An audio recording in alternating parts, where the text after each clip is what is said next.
So my name is Mary, and I live in a small town in the interior of British Columbia. And I am raising my daughter's son, my grandson, and he is currently almost 7 years old. And he has been with our family since the day he came home from the hospital.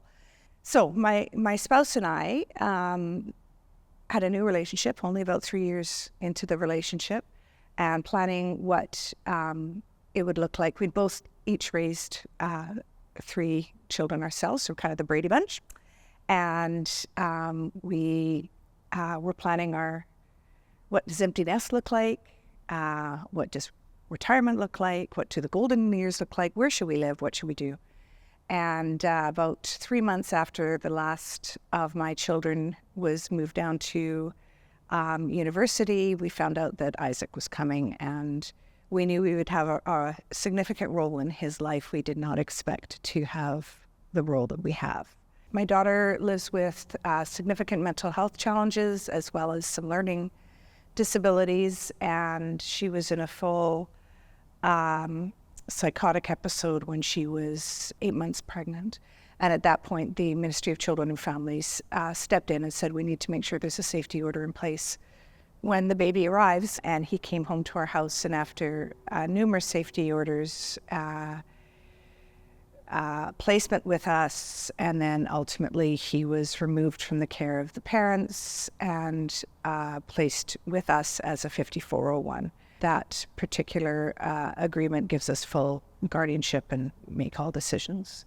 Yeah, it was a big adjustment to our family. It was a big adjustment to what we saw our lives to be. There were a lot of challenges, and I think the biggest one for me was, and still remains, is isolation and feeling I lost friendships over it.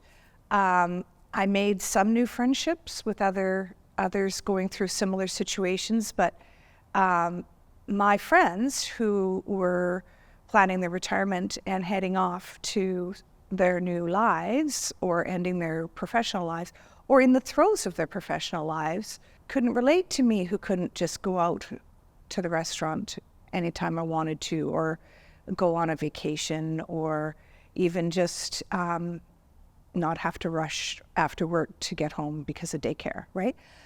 Speaking of daycare, there is no daycare available for brand new infants that are placed in a family's home, there is no parental leave, maternal or paternal. And so at that stage in your career, it's very difficult to say, I'm going to just take a year off to care for this child who desperately needs that important attachment and all those significant early childhood things that their primary caregiver can give them, but there's no maternity leaves. So while you're working and caring for this child and up all night and all of those things, your own personal self-care is compromised. I was very angry at the situation. I was angry at all sorts of things, and I was also embarrassed and shamed, or felt shame.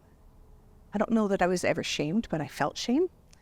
And people go, oh, well, if anyone can do it, you can do it, Mary. And yay, and this is all good, it's all good. And so the platitudes would come, and I would just go, you have no idea.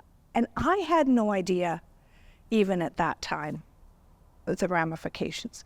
So then, you evolve and you grow and you find supports and you accept, but you don't ever really get over some of those feelings. They come back. They don't get it. They just don't get it. Why I can't do the things that they think that, and I'm not saying we can't do anything. That's not true, because we can do, as you say, there's lots of stuff we can't do, and I am not emotionally able to do. And that isn't necessarily understood by friends and family. So that's okay. I accept that. I understand that, and I do what I can to. Is Isaac thriving? Absolutely, he's thriving. He is thriving. Would he be thriving if he was in the situation that he was born into? No. Would he be thriving if he was in foster care? I don't know. I'm not a fortune teller. I have no idea. I'm going to suggest probably not the way he's thriving right now. He doesn't show any signs of hereditary mental illness. He is bright. He is well attached in the family. He is confident, well-spoken. We went to a child psychologist when he was a wee lad, saying, what can we expect? And she said, when he's about 6 or 7, he's going to start asking questions. And guess who's 6 or 7 right now? And so, to be very honest and to give him what he needs is a challenge, because as much as he has all that attachment and all those wonderful things, he was abandoned by his father. There is the potential of generational substance addictions, or at least addictions, however they play out. There is the chance of generational mental illness. Those are his realities.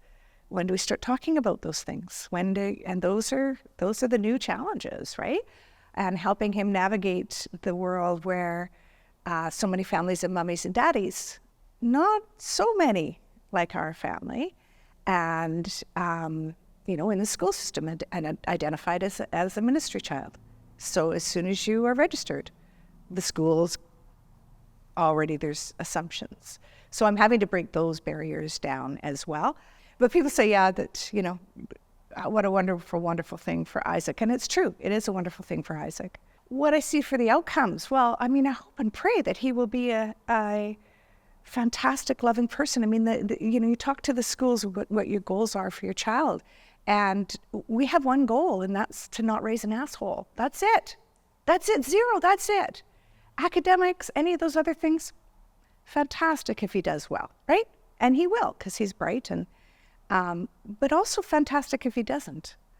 But if he isn't raised with that confidence and that self-assurance and that his vision of the world, then who will he be, right? So that's my job, our job, Wes and my's job, is to raise a good person. And I think so far so good. He was the number 1 fundraiser for our coldest night of the year fundraiser in our little town. He's already starting to do his fundraising for next year. He's a loving, compassionate person,